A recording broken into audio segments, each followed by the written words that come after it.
नेहमीप्रमाणे श्लोकापासून सुरुवात करूया.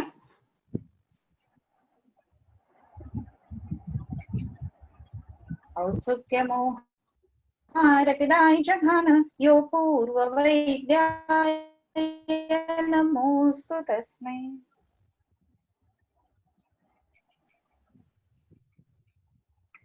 आपण श्वास आणि हिक्का याच्यातलं श्वासाचं निदान बघत होतो. सो श्वासाचं निदान जे आहे तर ते आपलं वाचून झालेलं होतं आणि त्यातला एक शब्द आपण बाजूला ठेवलेला होता तो म्हणजे आमातिसार. असं की आमातिसार आणि श्वास यांच्या संदर्भामध्ये काय त्याचा संबंध असेल असं आपण बघत होतो.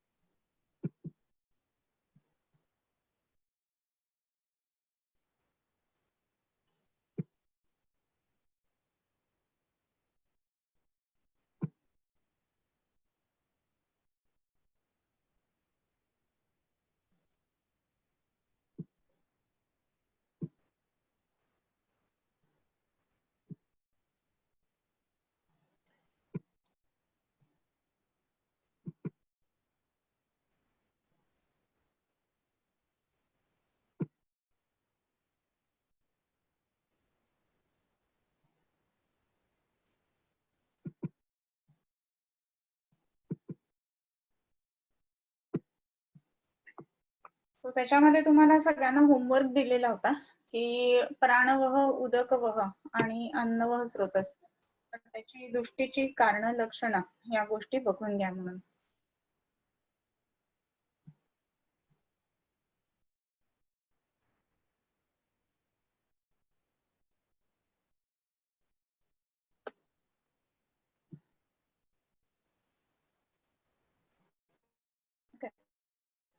सो त्याच्यामध्ये आपण एक गोष्ट बघत होतो की प्राण आणि उदक आणि अन्नवह या तीन गोष्टींची जी आहे तर तिथे आपल्याला दृष्टी दिसते.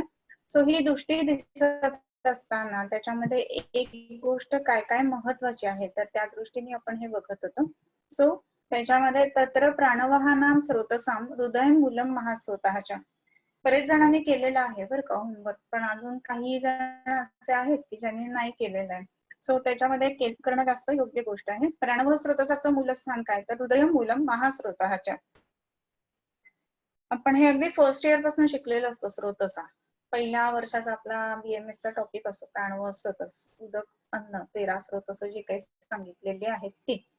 आणि मग ज्या वेळेला आपण निदान बघायला लागतो तर त्या निदानाच्या मध्ये आपल्याला वेगवेगळ्या स्रोतसांची दृष्टी आहे, वेगवेगळ्या कारणांमुळे वेगवेगळी लक्षणं दिसतात, असं वेगवेगळ्या व्याधींमध्ये दिसत असतात. मग असं ज्या वेळेला आपल्याला दिसतंय ना तर त्यावेळेला आपण त्या स्रोतसाचं मूलस्थान नेहमी बघायला हवं की काय आहे. प्राण, अन्न आणि उदक ही तीन स्रोतस श्वास म्हणजे जिथे दम लागतोय तर तिथे दृष्ट आहेत. प्राणवह स्रोतसाचं मूलस्थान काय हृदय मूलम महास्रोताच्या. म्हणजे जर का प्राण विकृती झालेली आहे तर त्याच्या स्रोतसांची जी मूलस्थान आहेत तर त्यांच्याकडे बघायला हवं.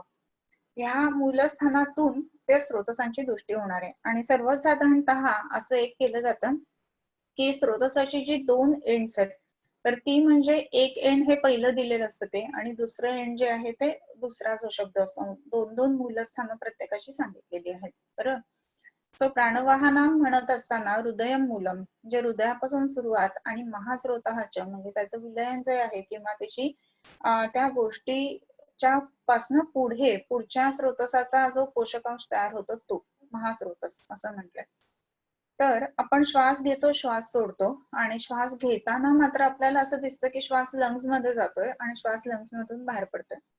सो त्यामुळं आपल्याला श्वास असं म्हणत असताना बऱ्याच वेळेला श्वास म्हटल्यानंतर लंग्सशी संबंधित, काल आपण बोलत होतो बोलताना की PFT वगैरे केली जाते जनरली. सो त्याच्यामुळे श्वास म्हटल्यानंतर हृदय आणि महास्रोतस ह्या गोष्टींचा विस्तार थोडासा पडू शकतो बरं का, प्राणवायू म्हणत असलं तरी सुद्धा. तर त्या दृष्टीने ही स्रोतस बघायला पाहिजे. आता इथे हृदय तर ठीक आहे की आपल्याला मॉडर्न नुसार सुद्धा हे माहित असतं की आपण आपले लंग्स आणि आपलं हार्ट हे एकमेकांच्या कोऑर्डिनेशन मध्ये काम करत असतं वगैरे. तर तो 0.25 वगैरे तो फॉर्म्युला आपण फर्स्ट इयरला वगैरे शिकलेला असतो. श्वासाचं गणित आणि हृदयाचं धडकण्याचं गणित वगैरे ह्या सगळ्या गोष्टी. सो असं ज्या वेळेला होतं ना, तर त्यावेळेला दुसरी गोष्ट महत्वाची आहे ती म्हणजे महास्रोतस. तर महास्रोतसाचा जेव्हा आपण विचार करतो तर प्राणवाहामध्ये महास्रोतस हे महत्वाची गोष्ट सांगितली. तर आपण श्वास घेतो आणि श्वास सोडतो, श्वास घेतो आणि श्वास सोडतो असं आपल्याला जाणवत असतं. परंतु ज्या ज्या वेळेला बाहेरच्या जगतामध्ये पोल्युशन जास्ती आहे आणि आपण श्वास घेतो आणि सोडतोय, तर असं होत असताना प्राणवाहाची दृष्टी होणार. का तर त्याची जी कारणं हेतू जी सांगितले त्याच्यामध्ये क्षयात संधारणात रौक्षात व्यायामात क्षुधित असल्याच्या आणि प्राणवाहिनी दृश्यंते स्रोतांशी अन्यैश्च दारुणैः असं एक म्हटलेलं आहे. त्याच्यामुळं आपल्याला एक गोष्ट अशी दिसते की पोल्युशन असणाऱ्या हवेमध्ये जेव्हा आपण असतो ना, तर त्यावेळेला भूक कमी लागते माणसांना. आणि इथनच उठून कुठल्या तरी गावा साईडला म्हणजे आपण खेडेगाव साईडला जर का गेलो ना, तर भूक चांगली लागायला लागते, मोकळी हवा असते आणि श्वास सुद्धा आपला चांगला पुरतोय असं जाणवायला लागतं, झोप कमी पुरायला लागते. ही सगळी जी लक्षणं आहेत ना, ही महास्रोतसाशी रिलेटेड असतात. आणि म्हणून महास्रोतसामध्ये विकृती असताना प्राणवाहामध्ये दिसणार. आणि म्हणून हा श्वास जो आहे ना, तो आमाशय समुद्भव असं आपण शब्द बघत होतो बेसिकली. तर दम लागताना आपल्याला डोक्यात जे येतं ना, ते म्हणजे श्वास किंवा लंग कपॅसिटी किंवा एम्फिझिमा किंवा त्याचे जे अँगल्स आहेत सीटी अँगल्स, तर ते जे आहेत ते कॉस्टोफ्रेनिक अँगल्स कुठेतरी हेजी आहेत वगैरे, हे असल्या सगळ्या गोष्टी बघायला पाहिजेत. त्याच्याबद्दल काही आपलं म्हणणं नाही, ती गोष्ट चांगलीच आहे किंवा आपल्याला रिपोर्ट्स वगैरे बघायला हवेत, नाही असं म्हणत नाही. परंतु त्याचा मूळ जो विचार करायचा ना महास्रोतसाचा, तर श्वास हा आमाशय समुद्भव का, तर प्राणवाहाचं मूलस्थान जे ते महास्रोतस आहे म्हणून. आणि महास्रोतस याचा अर्थ आपण संपूर्ण अन्न व स्रोतसाशी संबंधित घ्यायला पाहिजे. आणि म्हणून महास्रोतसाचं महत्व आहे.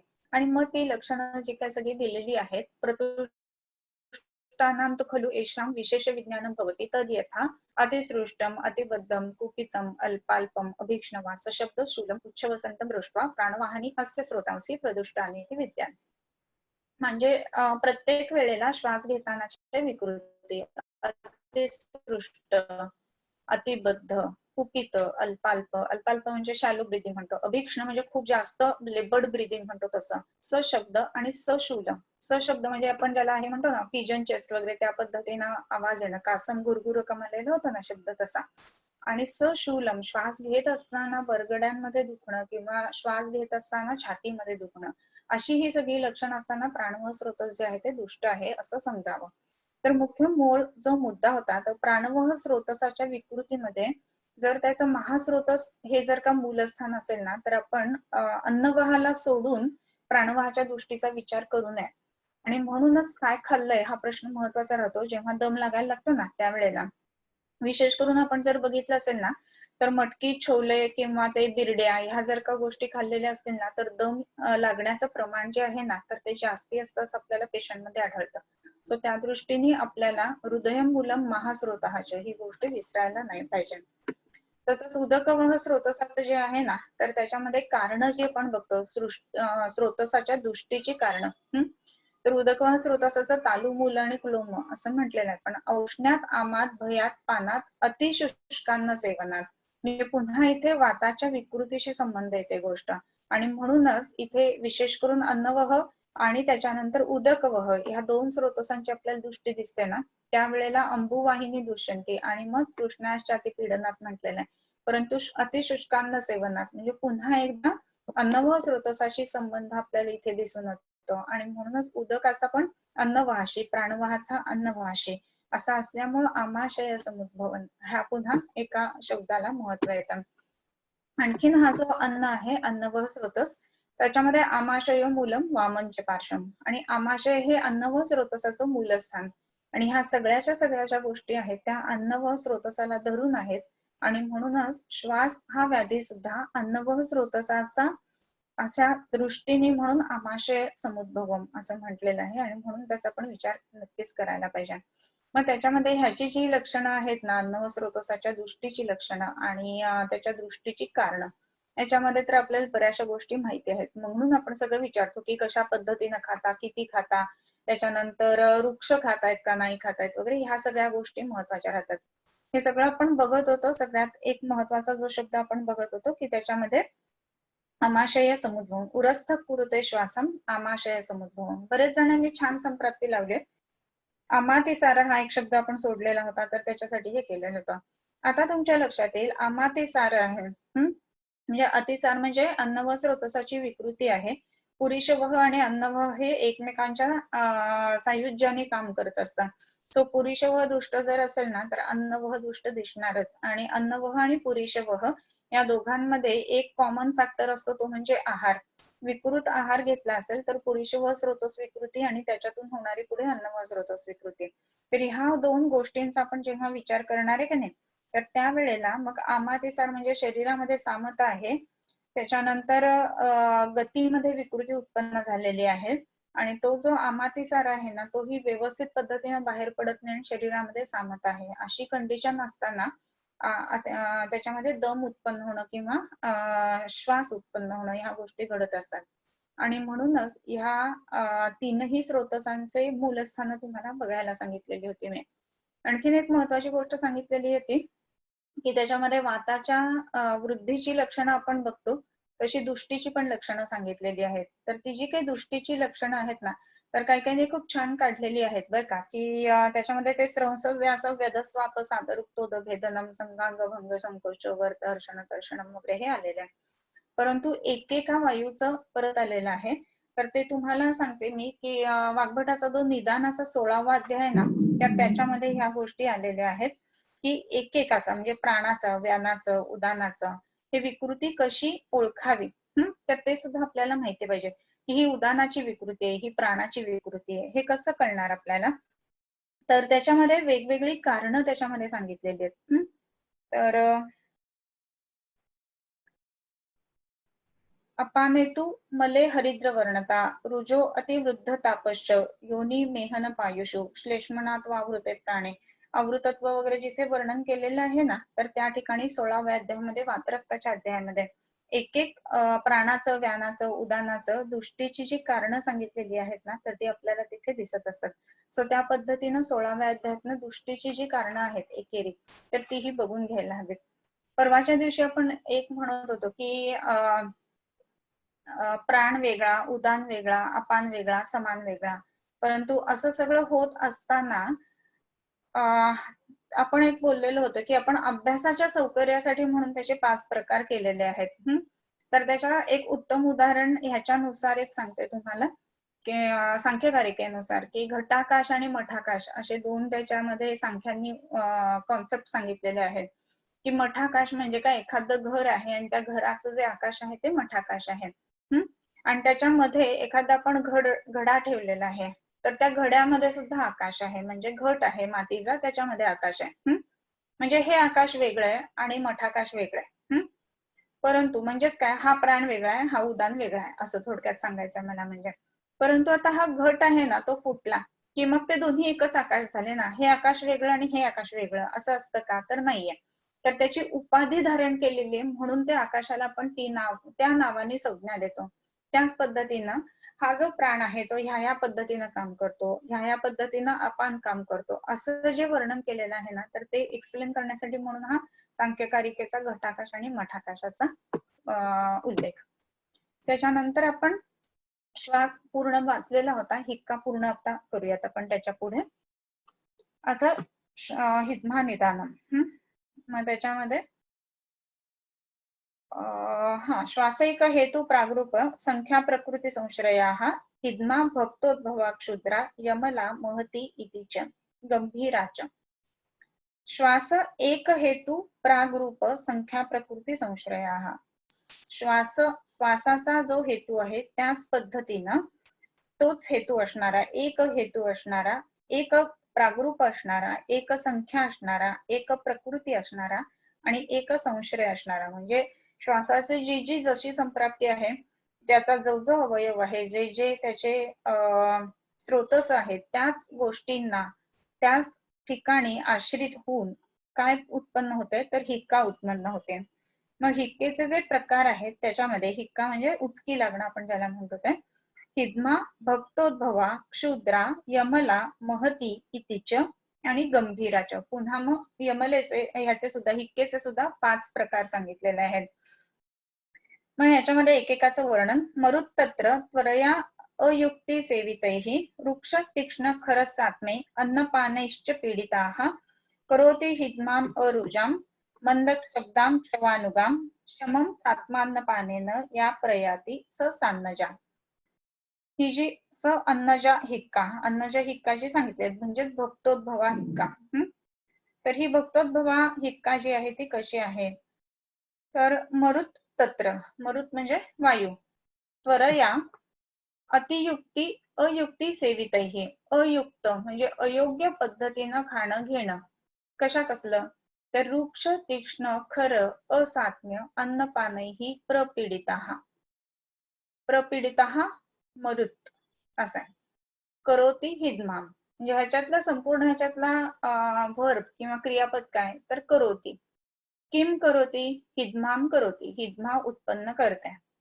मग हे हिद्मा उत्पन्न कोण आहे करणारा, तर मरुत तत्र हिद्माम करोती. मरुत म्हणजे वायू जो आहे तो हिद्मा उत्पन्न करतो. मग कसा मरुत, तर वृक्ष तीक्ष्ण खर असात्मैहि अन्नपानैहि त्वरया अयुक्ती सेवितैहि प्रपीडिताः मरुत हिद्माम करोति. ही सगळी त्याची वैशिष्ट्य विशेषण आले.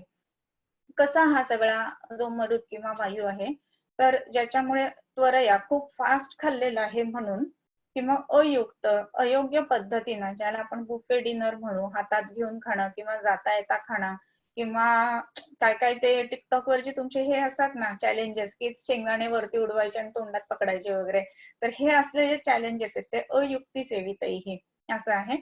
आणखीन कसं, तर वृक्ष तीक्ष्ण खर असात्म्य अन्नपान, वृक्ष तीक्ष्ण आणि खरं ह्या पद्धतीचं अन्नपान घेतलेलं असताना त्यांनी प्रपीडित असा झालेला वायू मरुत हिद्माम करोती.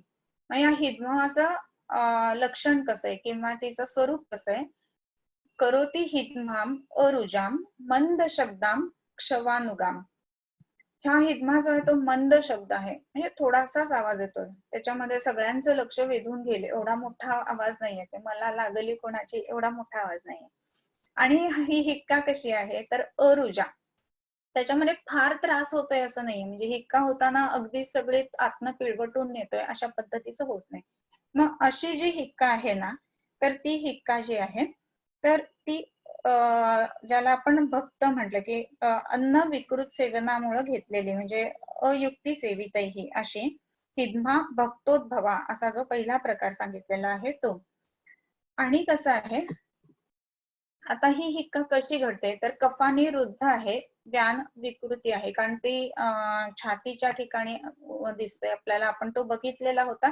आपला जो सुरुवातीचा आपण कासाचा जो संप्राप्ती सांगितलेली त्याच पद्धतीने ही हिक्केची संप्राप्ती आहे. प्राण उदक अन्नाची दृष्टी आमाशय समुद्भव आणि श्वास याच पद्धतीने हिक्का आहे. मग ही हिक्का अन्नच हिक्का जी आहे, शमम सात्म्यान्न पानेनं या प्रयाती स सान्नजा, सात्म्य असं अन्नपान घेतल्यानंतर जी शांत होते, प्रयाती निघून जाते, ती अन्नज हिक्का.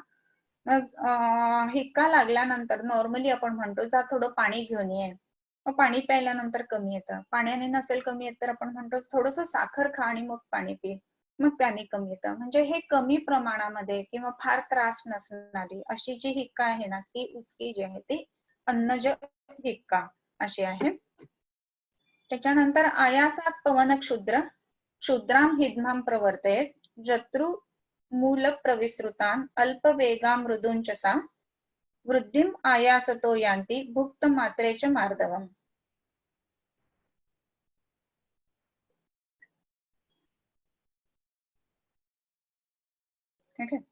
सो आयासात पवनः क्षुद्रः क्षुद्राम हिद्माम प्रवर्तयेत. आता हा जो पवन आहे तो हिद्माम प्रवर्तयेत, हिक्केला प्रवर्तित करतो. आयासात पवनः, आयासामुळे उत्पन्न झालेला म्हणजे काहीतरी विशिष्ट शरीर आयास जनक कर्म असं जे काही घेतलेलं आहे तर त्याच्यामुळे जी क्षुद्र हिक्का उत्पन्न होते तर ती. जत्रुमूल प्रविसृता अल्पवेगा मृदुंचसा, जत्रुमूल प्रविसृता असं म्हटलंय म्हणजे जत्रूच्या म्हणजे ज्याला आपण जुगुलर नॉच म्हणतो तर तिथून ती उत्पन्न झालेली अल्पवेगी अशी आणि मृदू असणारी अशी. वृद्धिम आयास्यतो याती भुक्त मात्रेच मार्दवम. वृद्धिम आयास्यतः, आयास शरीर जनक कर्म म्हणजे काय, शरीराला आयास झाले तर ते हिक्का वाढते. आणि भुक्त मात्रेच्या मार्दवम, खाल्ल्यानंतर थोडीशी ती कमी होते अशी जी हिक्का आहे तर ती क्षुद्र हिक्का. आता पहिली जी अन्नजा जी सांगितलेली आहे ती आणि ही ह्याच्यामध्ये काय फरक आहे. सात्म्य अन्नपानाने कमी येते ती अन्नजा हिक्का असं म्हटलेलं आहे, परंतु त्याचं कारण जे आहे ना ते सुद्धा अन्नापासूनच उत्पन्न आहे. म्हणजे काय म्हणतो आपण अयुक्ती सेवित ही तीक्ष्ण वृक्ष उष्ण अशा पद्धतीचा जेव्हा आहार घेतला जातोय तर त्या आहारामुळेच ती उत्पन्न होते आणि योग्य आहारानेच ती शमते, ती अन्नजा हिक्का. आणि क्षुद्र हिक्का जी आहे ना ती मात्र हिक्का तयार होताना म्हणजे उत्पन्न होताना कशापासून नाही तर आयासात पवनः म्हणजे खूप श्रम केल्यामुळं किंवा विकृत वायूमुळे होणारी आहे. आणि ही जी आहे ती भुक्त मात्रेचे मात्र म्हणजे ह्याचं कारण हे अन्न नाहीये परंतु ती शमते मात्र अन्नाने असं होत असतं, त्यावेळेला ते क्षुद्र हिक्का. त्याच्यानंतरची जी आहे हिक्का चिरेण यमलैर वेगैर आहारे या प्रवर्तते परिणामोन्मुखे वृद्धी परिणामे च गच्छति कंपयन्ति शिरोग्रीवम आध्मातस्य अतितृष्यतः प्रलापश्चर्दति सार नेत्र विप्लुति जृंभिणः यमला वेगिनी हिद्मा परिणामवती च सा. चिरेण यमलैः वेगैः आहारे या प्रवर्तते. आहारेण चिरेण या प्रवर्तते म्हणजे आहार चिरानंतर म्हणजे काही काळानंतर आहार ज्या वेळेला प्रवर्तते यमलैही वेगैही आहारे या प्रवर्तते सा हिक्का, हा हिक्का प्रवर्तते असा आहे. आणि परिणामोन्मुखे वृद्धी म्हणजे परिणाममुख असताना म्हणजे काय तर आहार घेतल्यानंतर आहार परिणामोन्मुखे वृद्धी आहाराचा परिणाम होत असताना म्हणजे पहिल्या अवस्थापाकाच्या वेळेला तो वाढते. आणि परिणामेच गच्छती म्हणजे अन्न परिणत झाल्यानंतर ती हिक्का जी आहे ती थांबते. यमला आणि कशी आहे ती परिणामेच गच्छती कंपयन्ती शिरो ग्रीवम आध्मातस्य अतितृष्यतः. कंपयन्ती कंप उत्पन्न करते कशाचा शिरो ग्रीवम शिराचा कंप उत्पन्न करते आणि ग्रीवेचा कंप उत्पन्न करते. आध्मातस्य म्हणजे आध्मान सुद्धा तिथे झालेलं आहे आणि अतितृष्यतः खूप तहान लागते.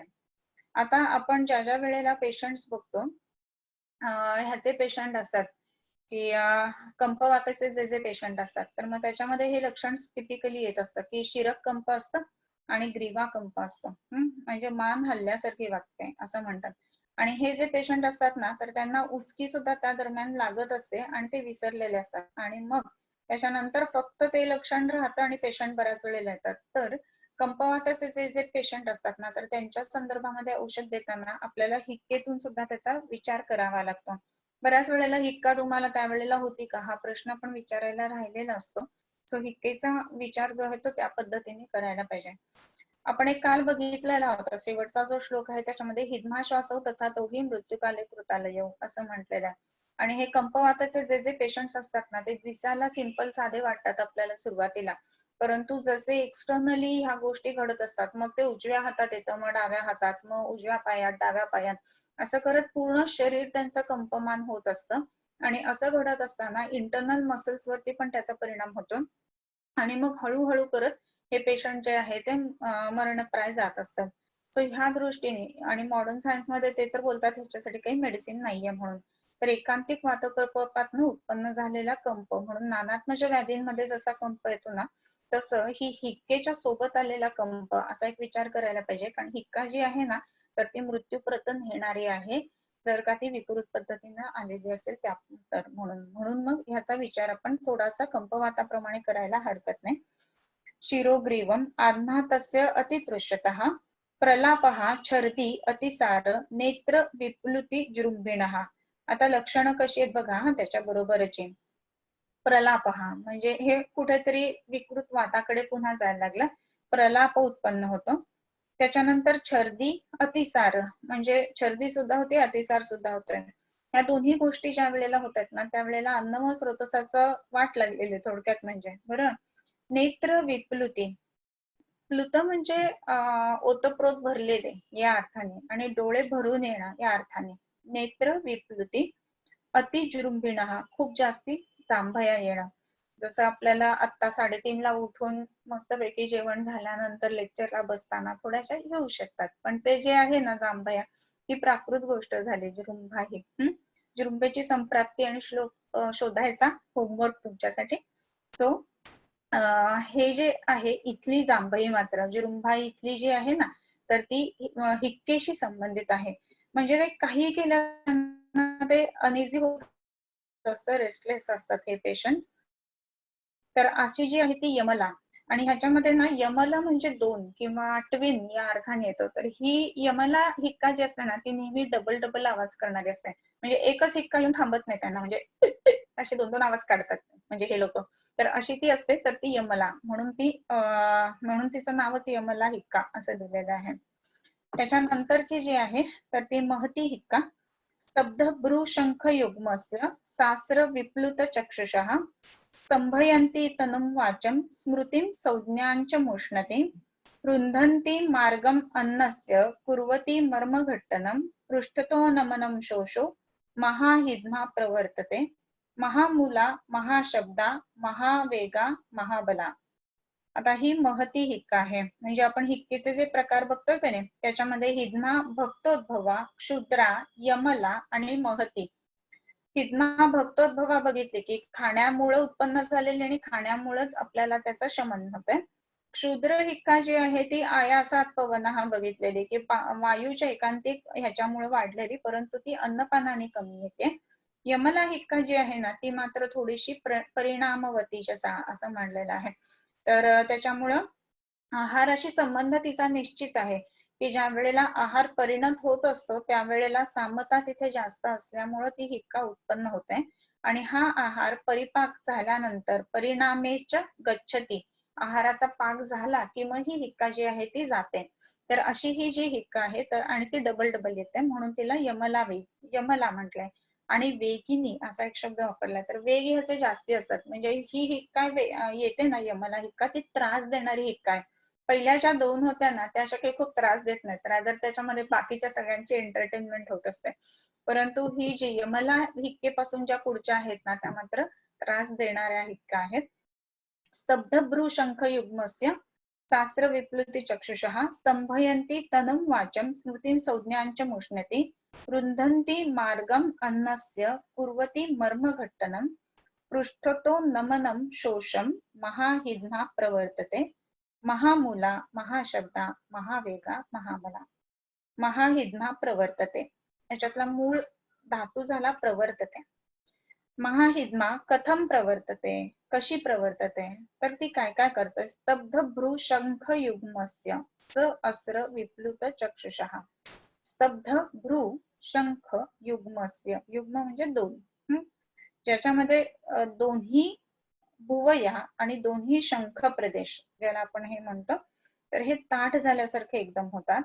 आणि सास्र विप्लुत चक्षुषः, पाण्याने हे झालेले डबडबलेले डोळे जसे असतात ना तसं होतं. आणि स अस्र असं म्हटलेलं आहे. स्तंभयन्ति तनुम वाचम स्मृतिम संज्ञांच मुष्णती. स्तंभयती तनुम, तनूचा म्हणजे शरीराचा स्तंभ करणारी ही आहे. त्याच्यानंतर तनुम वाचम, वाणीचा सुद्धा स्तंभ करणारी आहे. आणखीन काय आहे तर मुष्णती म्हणजे घालवणारी किंवा नाहीशी करणारी या अर्थाने. स्मृतीम संज्ञांच मुष्णती, स्मृतीचा आणि संज्ञेचाही नाश करते. म्हणजे आता ही गंभीर होत चाललेली आहे आपण हे बघतोय. आणखीन काय करते ती, रुंधंती मार्गम अन्नस्य, अन्नाचा मार्गाचा ती रोध करते. म्हणजे ज्याला आपण इंटेस्टिनल ऑब्स्ट्रक्शन म्हणतो ना, अशा पद्धतीची लक्षणं तिथे दिसायला लागतात. कुर्वती मर्म घट्टनम, मर्मावरती आघात झाल्याप्रमाणे पीडा याच्यामध्ये होते. पृष्ठतो नमनम, व्हर्टिब्रल कॉलम किंवा पृष्ठ जे आहे तर ते वाकल्यासारखं त्याच्यामध्ये होतंय. शोषम, शोष म्हणजे शोषासारखी लक्षणं किंवा फक्त मुखशोष हे म्हणू शकतो. महाहिद्मा प्रवर्तते, ह्या सगळ्या स्वरूपाची ही जी आहे ही महाहिद्मा प्रवर्तते. आणि ही महाहिद्मा जी काही सांगितलेली आहे तर तिची आणखीन विशेषण काय, तर महामूला, तिचा मूल म्हणजे वेग खूप मोठा जास्ती असतो. महाशब्द, आवाज सुद्धा तिचा खूप जास्ती असतो. म्हणजे एका खोलीत जर का उचके आले ना तर दुसऱ्या खोलीत ऐकू येतं, इतपत तो मोठा आवाज असतो. महावेगा, तिचा वेग जो आहे ना तो सुद्धा खूप जास्ती असतो, म्हणजे सहन होत नाही इतपत असतो. आणि महाबला म्हणजे हा व्याधी स्वरूप, म्हणजे ह्या हिक्केचं बल जे आहे ते खूप जास्ती प्रमाणामध्ये असतं. तर आता हे सगळं बघितल्यानंतर आता एक नुसतं थोडस डोळे मिटून आपण ह्या जी जी लक्षणं सांगितलेत ना त्यांचा विचार करायचा. भ्रू आणि शंख हे स्तब्ध होत आहेत, नंतर डोळे आहेत ते भरून येत आहेत, त्याच्यानंतर वाणी आणि शरीर हे कडक होते, स्तंभ होतोय, स्मृती जाते, संज्ञा नष्ट होते, अन्नाचा मार्ग रुंधन म्हणजे थांबतोय. आता हे सगळे जेव्हा आपण लक्षणं बघतो ना तर त्याच्यामध्ये मोठे व्याधी आपल्याला दिसतात की नाही सांगावं. म्हणजे सीए ओमेंटम असे जे आहे ना तर तो ह्या पद्धतीनं आपल्याला लक्षणं त्याच्यामध्ये दिसतात. तर तुम्ही मॉडर्न प्रमाणे काढून बघा सीए ओमेंटम, की त्याच्यामध्ये काहीच नाही करू शकत. मॉडर्न मध्ये ऑपरेटिव्ह पण नाही करू शकत कारण ओमेंटम खूप मोठं व्हास्ट स्प्रेड आहे. त्याच्यानंतर काढणार काय त्याच्यातनं, तर अशी जी लक्षणं येतात. आणि त्याच्यामध्ये कसं आहे की ज्याला आपण ऍडेजन्स म्हणतो ह्या पण गोष्टी झालेल्या आहेत, म्हणून पृष्ठतः नमनम, वाकल्यासारखं होत ते, आणि ते कायमस्वरूपी आहे. शोष, शरीरात कुठल्याच गोष्टीचा आहार जो आहे ना तर त्याच्यापासून पोषकांशाचा आहारच तयार होत नाहीये, आणि म्हणून महाहिद्मा प्रवर्तते. हे कुठेतरी हा सगळा जो आहे ना तो सीएच्या संदर्भामध्ये जास्त करून वाटतात, आणि विशेष करून सीए मोमेंटम कडे घुसणारी अशी लक्षणं ती जाणवतात. सो आपण तो लक्षण समुच्चय घेऊन त्या निदानाकडे बघायला हवं बरं का. परंतु आता असा पेशंट जो दिसतोय तर तो पेशंट जेव्हा आपल्या समोर येतो आणि आपण ह्याच्यातनं बघतो ना तर चिकित्सा मात्र आपण सीएच्या दृष्टीने न देता हिक्केच्या दृष्टीने द्यायला पाहिजे. जे निदान जर आपलं हिक्केच्या पद्धतीने होत असेल तर, तसं जर झालं तर मग त्या पद्धतीनं जर उपचार केले तर त्याचा आपल्याला परिणाम किंवा चिकित्सेचे जे हे आहेत ना आपल्याला रिझल्ट ते चांगले दिसतील. तर त्या दृष्टीने ही महाहिक्का. त्याच्यानंतरची जी ती गंभीर हिक्का, पक्वाशयात वा नाभेर्वा पूर्ववद्या प्रवर्तते, तद्रूपासा मुहुः कुर्यात् जृंभाम अंग प्रसारणम, गंभीरानुनादेन गंभीरा तासु साधयेत असं म्हटलंय. त्याच्यानंतर पक्वाशयात वा नाभेर्वा पूर्ववद्या प्रवर्तते, पूर्ववत या प्रवर्तते, जी पूर्वीप्रमाणे प्रवर्तित होते. कुठून प्रवर्तित होते तर पक्वाशयापासून किंवा नाभीपासून. आणखीन कशी आहेत की तिची लक्षणं पूर्ववत आहेत, म्हणजे आता जी आपण महती बघितली ना त्या पद्धतीनं हिची सगळी लक्षणं आहेत. आणि तद्रूपा सा मुहुः कुर्यात्, ती पुन्हा पुन्हा काय करते, जृंभा आणि अंग प्रसारणम, जृंभा उत्पन्न करते, जांभया खूप जास्त येतात त्याच्यामध्ये, आणि अंग प्रसारण म्हणजे अंग ताठल्यासारखं होणं किंवा एकदम विस्फार होणं अंगाचा ह्या पद्धतीनं. त्याच्यानंतर गंभीरेण अनुनादेन गंभीरा, ह्याच्यामध्ये एक अनुनाद आहे गंभीर. ह्याचा जो पेशंट असतो ना पॅरालिसिसचा पेशंट तर त्याच्यामध्ये अंग शरीराच्या जेवढं जेवढं जवळ येत जाईल ना, संकुचित होत जाईल ना, तर तेवढा पॅरालिसिसचा पेशंट जो असतो ना तो बरा करायला कठीण असतो. बऱ्याच वेळेला म्हणजे तुम्ही बघितले असतील पेशंट्स की जेवढं व्यायाम आणि हे ते सगळं करून घेऊ तर तेवढे चांगले असतात. नॉर्मली पॅरालिसिसचा जो पेशंट असतो ना, तुम्ही त्याचा हात असा टीव्हीत वगैरे जे किंवा नाटकात वगैरे जे दाखवतात तर फ्लेक्स केलेला हात जो असतो ना, म्हणजे एल्बो जॉईंट मधनं फ्लेक्शन असतं आणि रिस्ट जॉईंट मधनं फ्लेक्शन असतं. तर असा हात तो चेस्ट पाशी घेऊन बऱ्याच वेळेला तो फिरत असतो. तर असं जे आहे तर त्याच्यावर लगेच समजतं की हा ह्याचा पेशंट आहे, पॅरालिसिसचा पेशंट आहे. असा जो पेशंट असतो ना, तर त्याचे हात जर आपण सरळ करून ठेवले किंवा पाय जर का नॉर्मल सरळ करून ठेवले तर पुन्हा ते संकुचित होतात आणि जेवढं शरीर जेवढं जवळ येईल ना तर तेवढा हा पेशंट बरा करायला अवघड जात असतो. काही पेशंटच्या बाबतीत तर असं असतं की घरचे सांगत असतात की आम्ही दोन्ही पाय खूप सरळ करायचा प्रयत्न करतो परंतु होत नाही, पुन्हा पाय सरळ एकदम आकुंचित केले जातात. तर हे जे लक्षण आहे ना, आकुंचन खूप जास्त प्रमाणामध्ये होणं, हे पॅरालिसिसच्या मध्ये त्रास देणारं किंवा बरं न करण्याकडे जाणारं लक्षण आहे किंवा याप्यत्व किंवा कष्टसाध्यत्वाकडे जाणारं असं लक्षण आहे. परंतु ही जी आहे गंभीर आहे का, त्याच्यामध्ये सगळ्या गोष्टी गिव्हअप केल्यासारखं आहे, म्हणून अंग प्रसारण सगळ्याचं सगळं शिथिल आणि लूज पडून जातं ना, तर तशा पद्धतीचा. आणि ह्याच्यामध्ये एक अनुनाद गंभीर आहे, म्हणजे हिक्का आल्यानंतर अजून एक नंतर असा एक एको येतो ना, तर तशा पद्धतीचा हा अनुनाद आहे. आणि हा कशामुळे येत असणार आहे, तर शरीरामध्ये जे आकाश आहे ना त्याच्यामध्ये सुद्धा विकृती उत्पन्न होते आणि म्हणून शरीरातली पंचमहाभूत ज्या वेळेला विकृत होतात आणि डिस्पर्स व्हायला लागतात तर त्यावेळेला शरीर सांधलं जात आहे आणि हा जो बंद आहे पाचांचा तो जेव्हा विलग होईल तर त्यावेळेला मात्र शरीर तर ही गंभीर अनुनाद शरीरातलं आकाश वाढल्यामुळे विकृत झाल्यामुळं असं होतं. गंभीरा अनुनादेन हे साध्यात्व सांगतात. तासू साध्या तासू म्हणजे तासू हिक्कासू काय तर म्हणजे त्याचं साध्यात्व. आद्ये द्वे वर्जयेत अन्ये सर्व लिंगांच्या वेदिने. आद्ये द्वे साधयेत अशा असतात. आद्ये द्वे सगळ्यात पहिली कुठली बघितलेली होती आपण हिक्का, तर त्याच्यामध्ये भक्तोद्भवा आणि दुसरी येते क्षुद्रा. दोन्ही ज्या आहेत त्या साध्य आहेत. त्याच्यानंतर साधयेत आद्ये द्वे वर्जयेत अंते. अंत्य म्हणजे शेवटची जी आपण गंभीरा हिक्का बघितली ती वर्जयेत म्हणजे त्याच्यामध्ये तुम्ही चिकित्सा देऊच नका आणि हा जो पेशंट आहे तो असाध्य आहे अशा अर्थाने. सर्व लिंगांच्या वेगीने आणि इतर ज्या सांगितलेल्या आहेत मधल्या दोन ज्या हिक्का होत्या तर त्याच्यामध्ये महती आणि यमला हिक्का, तर ह्याच्यामध्ये जर सगळीच्या सगळी लक्षणं त्याच्यामध्ये जर हजर असतील ना तर ते असाध्य समजावं, अदरवाईज आपण औषध देऊ शकतो त्याच्यामध्ये असं आहे. म्हणजे साध्यात्वामध्ये हे दोन सगळ्यात सोपे साध्य आणि ह्या पुढच्या तीन त्या अवघड आहेत आणि त्यातून जी शेवटची गंभीरा जी सांगितली तर असाध्य हिक्कामध्येच येते ते. त्याच्यानंतर कसं असं ना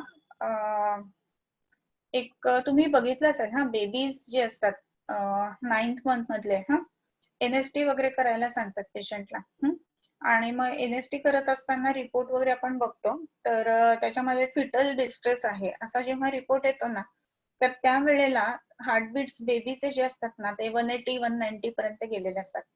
नॉर्मली किती असायला पाहिजे तर सर्वसाधारणतः 140च्या आसपास असायला पाहिजे.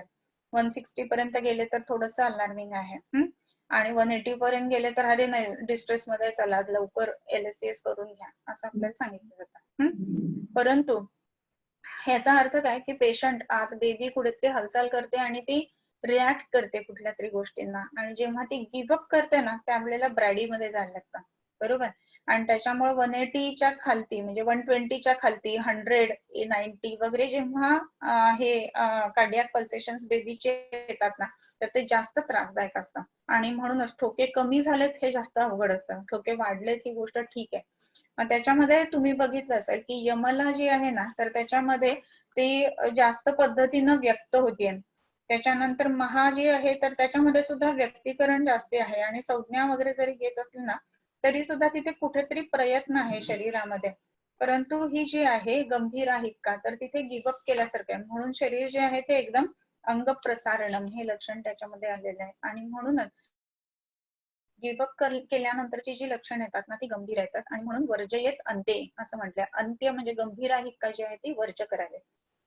वर्ज करावी याचा अर्थ प्रत्याख्यान करून चिकित्सा करावी. सांगावं की हे कठीण आहे असं आहे आपण प्रयत्न करूया या दृष्टीने ती द्यावे.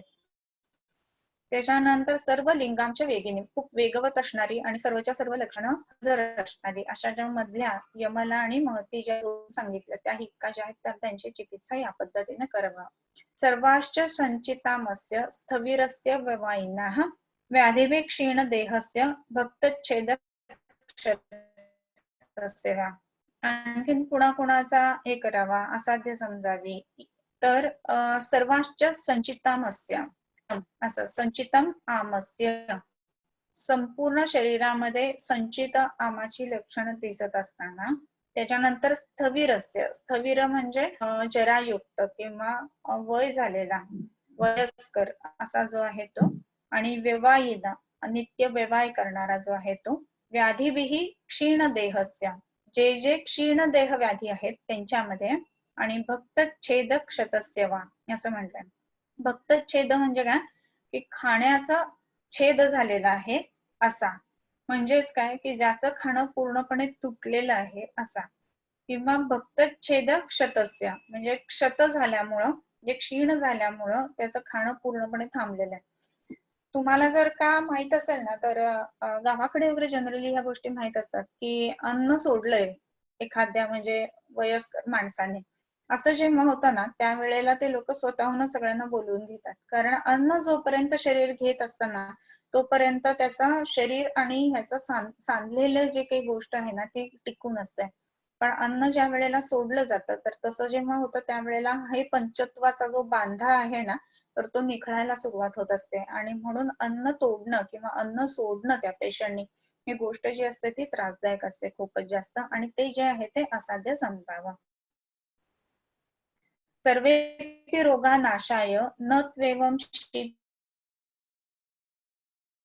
शीघ्रकारिणः रोगानाशाय, रोग हा जो आहे तर तो प्रत्येकच रोग जो आहे ना तो नाशासाठी कारणीभूत आहे.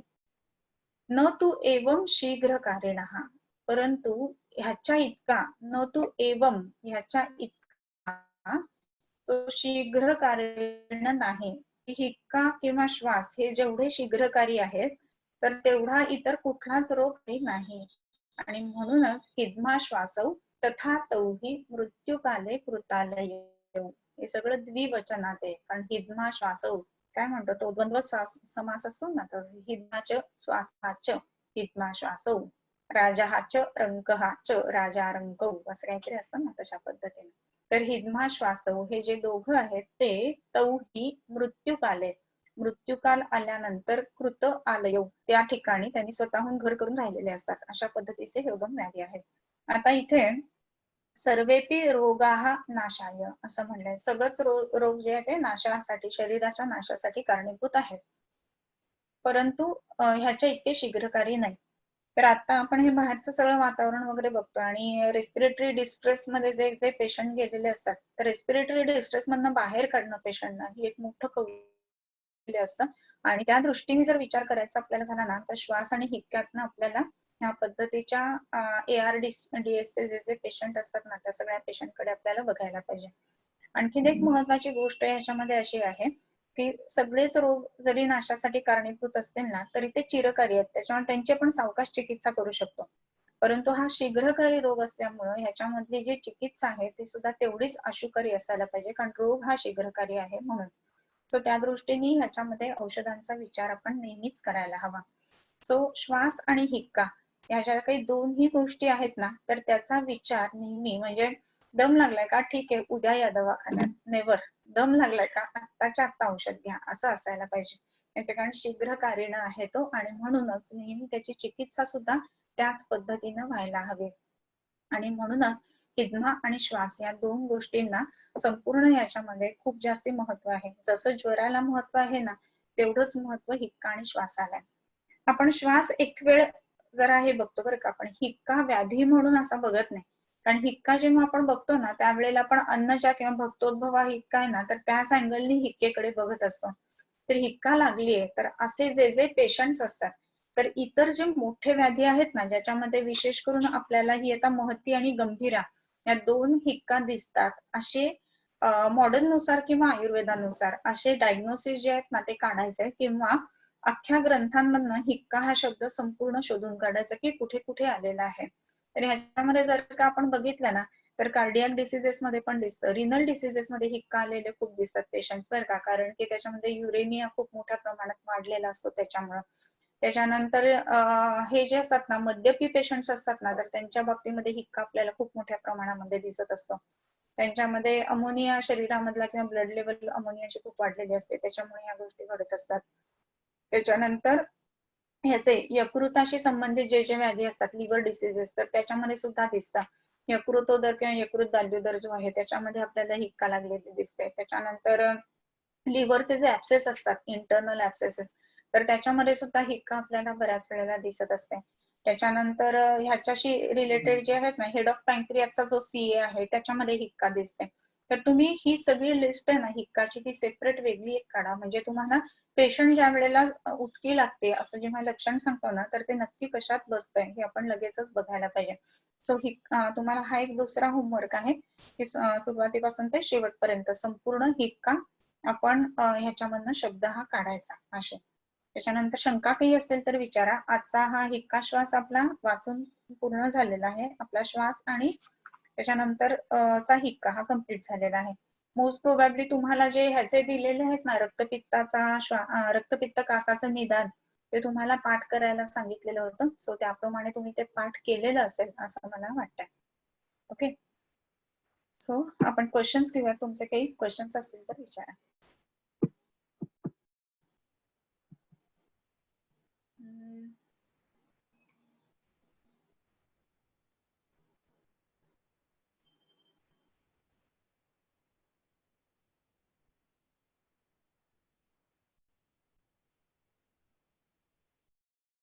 Nervous system disorder involving repetitive movements and unwanted sounds याचा विचार हिक्का असा करता येईल का?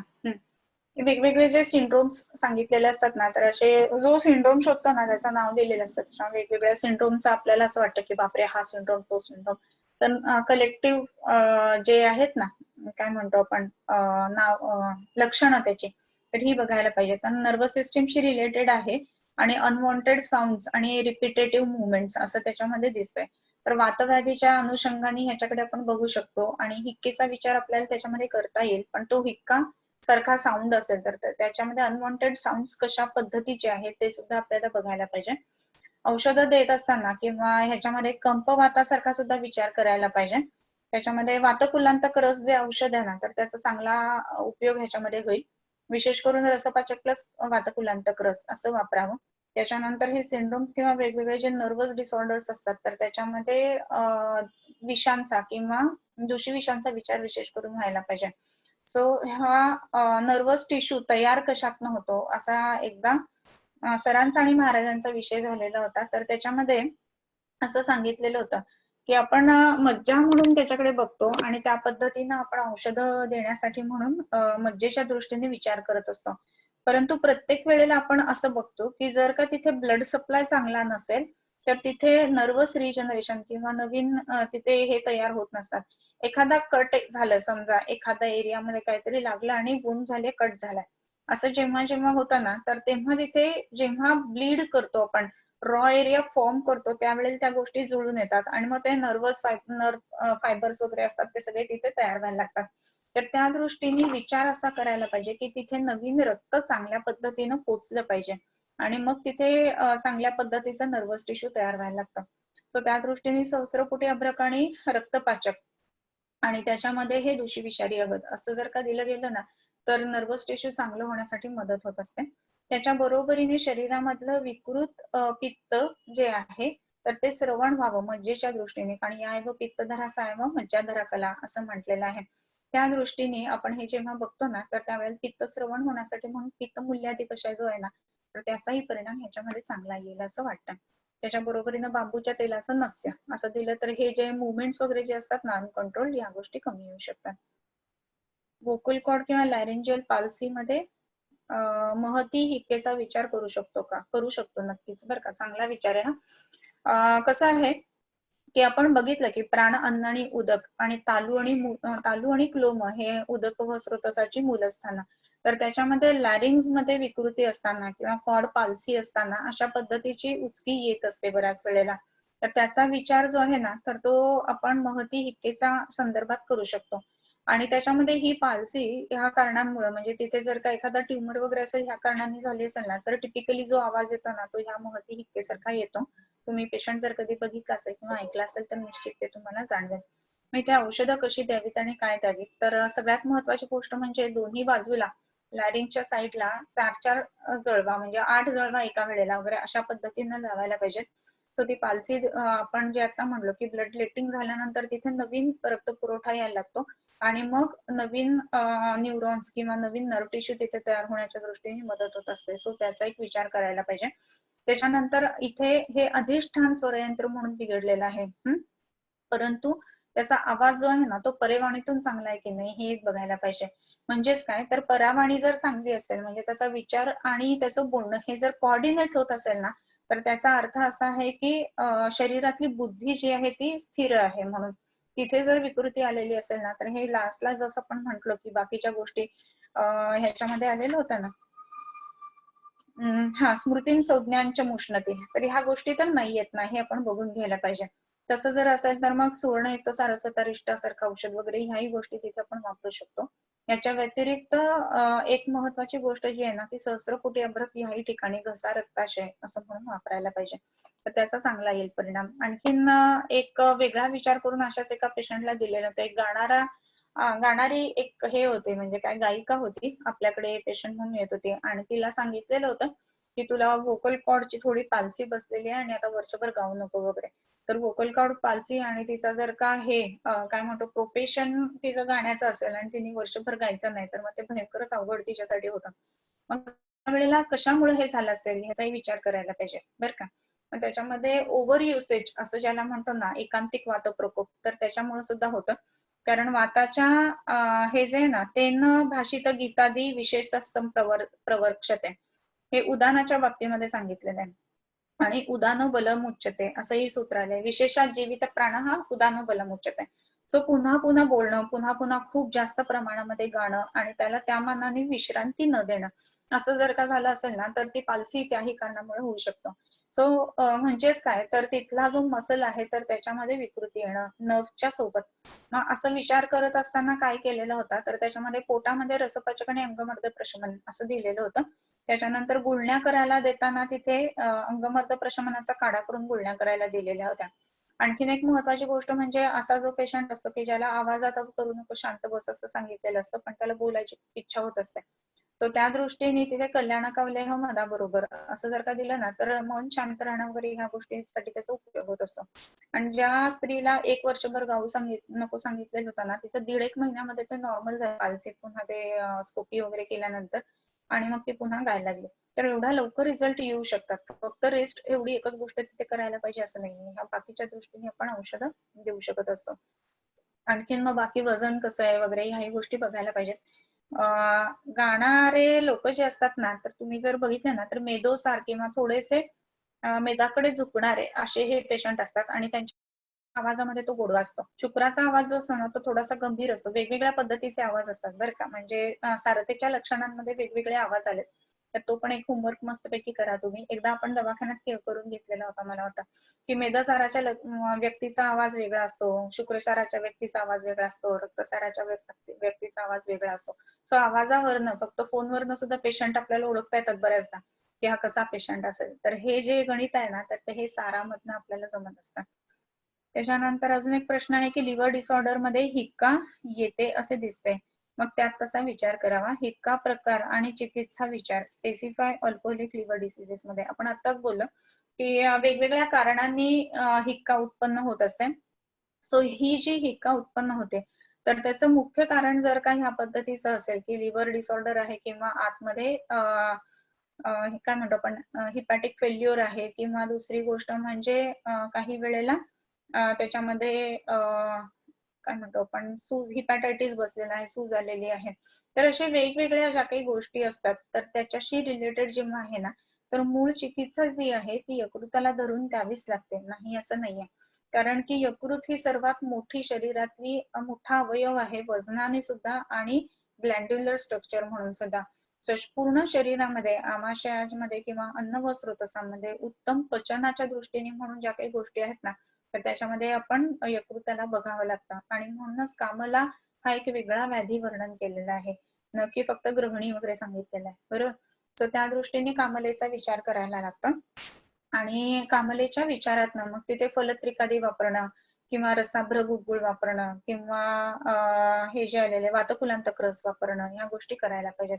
वातकुलांतक रसाने सुद्धा या शरीरामधलं डिटॉक्सिफिकेशन खूप चांगल्या पद्धतीने होत असतं. त्याच्यानंतर हे जे पेशंट असतात यकृताशी संबंधित, तर त्यांना नित्यम विरेचयत असं म्हटलंय. तर एक विरेचन वेगळं चालू ठेवणं. मग ही विरेचन आहेत ना, तर ती सर्वसाधारणतः अगदातली म्हणजे जे द्रव्य विषारी किंवा उपविष म्हणून सांगितले आहेत ना, तर त्याच्यातली विरेचन ह्याच्यामध्ये वापरावीत. ह्याचं कारण काय, तर शरीराने जे काही विकृत खाल्लेलं आहे आणि त्या शरीरातल्या म्हणजे आपलं शरीर जांगम धरायला पाहिजे आणि त्यातनी स्वतः उत्पन्न केलेली ही विष आहेत आणि त्याचं जे उत्तर आहे ना, तर ते जे आहे ते स्थावर विषामध्ये आहे आणि त्याच्यामुळे वनस्पतीचे विष जे आहेत ना, तर ती ह्याच्यामध्ये उपयोगी पडत असतात. म्हणजे प्राण्यांची विष जी आहेत ती वनस्पतीच्या विषांनी मारावीत आणि वनस्पतींच्या विषांनी जर का काही त्रास झाला असेल तर प्राणीच्या विषांनी मारावी असं आलेलं आहे. सो त्या दृष्टीने स्नुही जी आहे ना, तर स्नुहीचा क्षीरपाक करून वगैरे देणं किंवा स्नुहीचा घन करणं या पद्धतीनं या पेशंट मध्ये जर का वापरलं तर त्याचा परिणाम चांगला येतो. त्याच्यानंतर अजून एक काटे धोत्रा किंवा पिवळा धोत्रा ज्याला म्हणतात, तर त्याचा सुद्धा आपल्याला ह्याच पद्धतीनं घन करून वापरता येत असतो आणि तो उत्तम विरेचन म्हणून सुद्धा कार्य करत असतो आणि त्याचं गामित्व जे आहे ते यकृताकडे असतं. तर ह्या पद्धतीचा जो आहे ना, तर तो विचार आपण त्याच्यामध्ये करायला पाहिजे. छान प्रश्न आहे रश्मी. त्याच्यानंतर एक 48 इयर्सची फिमेल आहे, डॉक्टर कांचनने विचारलं. ट्रीटमेंट गेडीनेस आहे, सिव्हिअर हेडेक आहे, नेक पेन आहे, नॉशिया आहे. ट्रीटमेंट दिली आहे सूचकर कामदुदा सितोपलादी कॉम्बिनेशन 4 दिवसांपासून. EST ऑइल नसण्यासाठी पण परिणाम नाही झालाय. श्वेतप्रदर आहे 10 दिवसांपासून. तर हा म्हणजे हिक्केशी संबंध नाहीये, पण तरी सुद्धा सांगते की गेडीनेस आहे आणि सिव्हिअर हेडेक आहे, नेक पेन आहे, नॉशिया आहे. तर हा पेशंट आहे ना, तर ह्याला थोडंसं मला तरी असं वाटतं वय किती लिहिलेलं आहे, 48 इयर्स आहे हा. तर आणि श्वेतस्राव आहे. तर असं सगळं असताना मानेतनं सुरुवात दिसते ह्या सगळ्या गोष्टींची. तर त्याच्यामुळे ही बाकीची जरी औषधं दिलेली असली ना, तरी सुद्धा मानेला अतसी उपनाह म्हणजे अळशीचं पोटीस लावायला देणं. त्याच्यानंतर नस्य जे आहे ना, ते यष्टीच्या ऐवजी बलेजर्क म्हणजे जे पित्तशमनापेक्षा हाचा वातशमनाचा विचार जास्ती करायला पाहिजे. आणखीन एक महत्वाची गोष्ट आहे की याच्यामध्ये चक्कर वगैरे येते ना, तर भ्रमरी गण वापरणं हे करायला पाहिजे.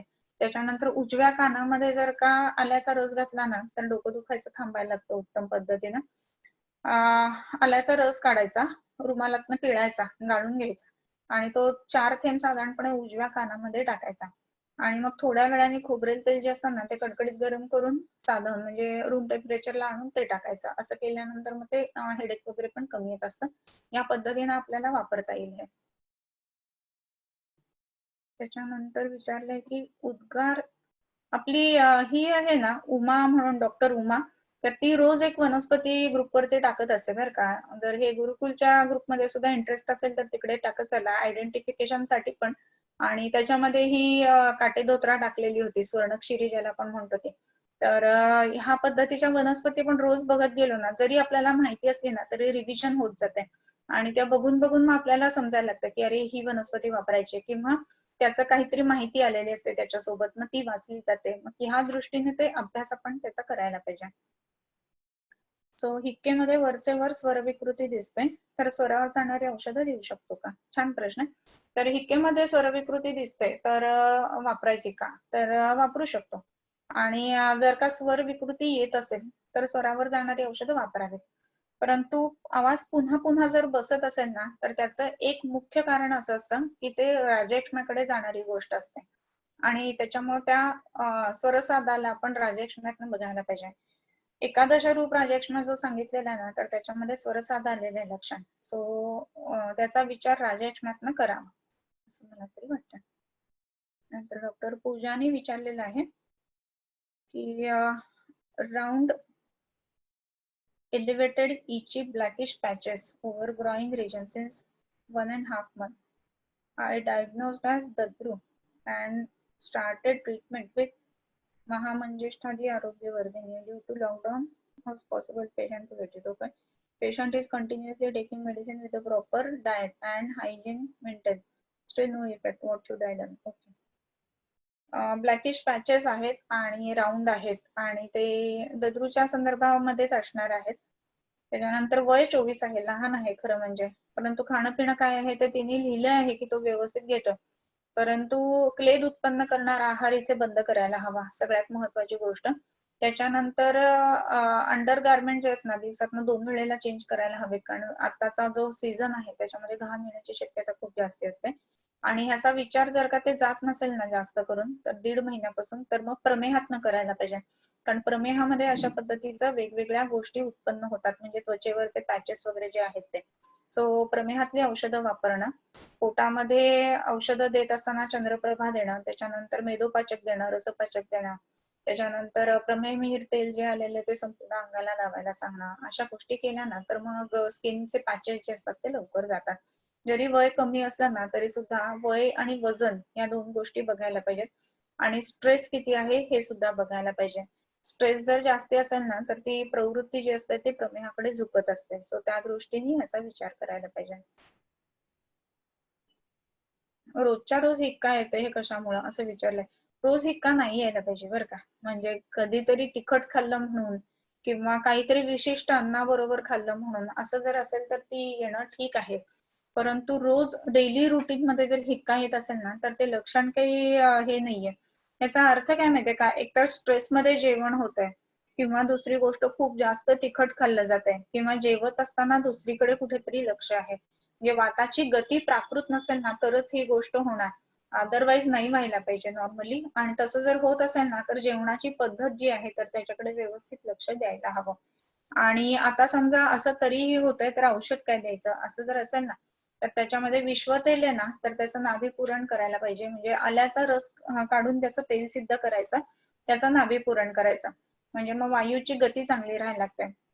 आपण बघितलेलं होतं की आवाज जो आहे तर त्याच्यामध्ये परापश्यंती मध्यमा वैखरीपैकी परावाणी जी आहे ती नाभीमध्ये, तो सुरुवात जी आहे ती नाभीपासून करायला हवी. आणखीन एक महत्वाची गोष्ट म्हणजे खाण्यापिण्याच्या वेळेला टीव्ही चालू आहे, हे चालू आहे, ते चालू आहे वगैरे ह्या गोष्टींकडे लक्ष द्यायला पाहिजे, म्हणजे तुमचं कॉन्सन्ट्रेशन जेवणामध्ये किती ही गोष्ट सुद्धा तेवढीच महत्वाची राहते. आणि अन्नपानाने ती शमन होते असं आहे, किंवा खूप जास्त त्रास देत नाहीये असं असताना मग नस्य तिथे करायला पाहिजे.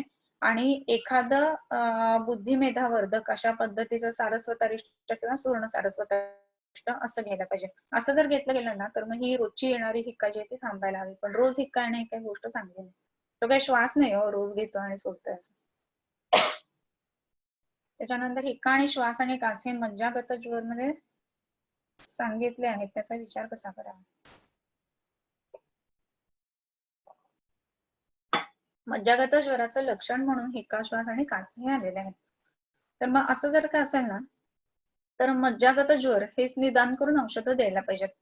मग हे जे ते त्याच्या बरोबरीनं आलेली लक्षणं म्हणून धरायला पाहिजेत, न की तो वेगळा व्याधी म्हणून. ओके.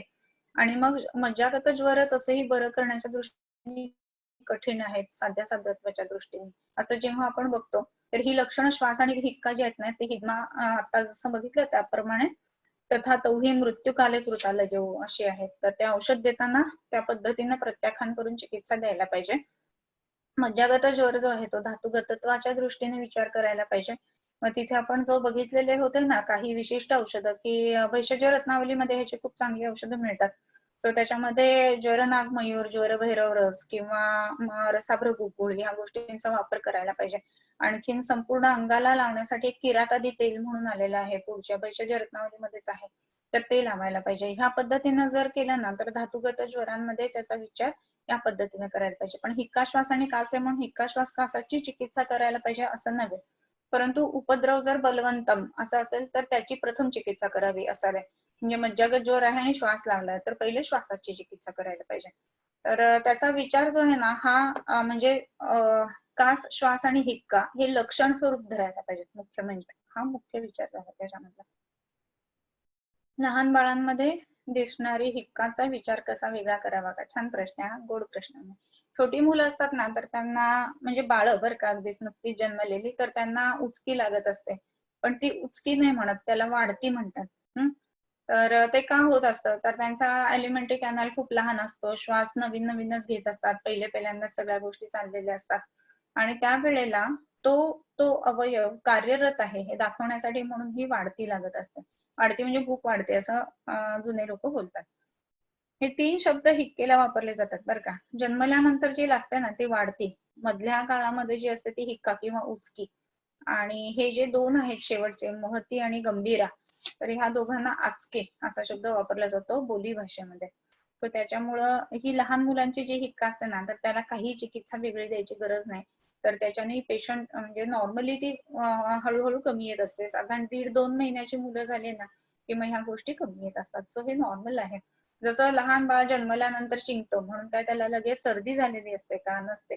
तर तो रिफ्लेक्स असतो. तर तशा पद्धतीचा हा रिफ्लेक्स असतो.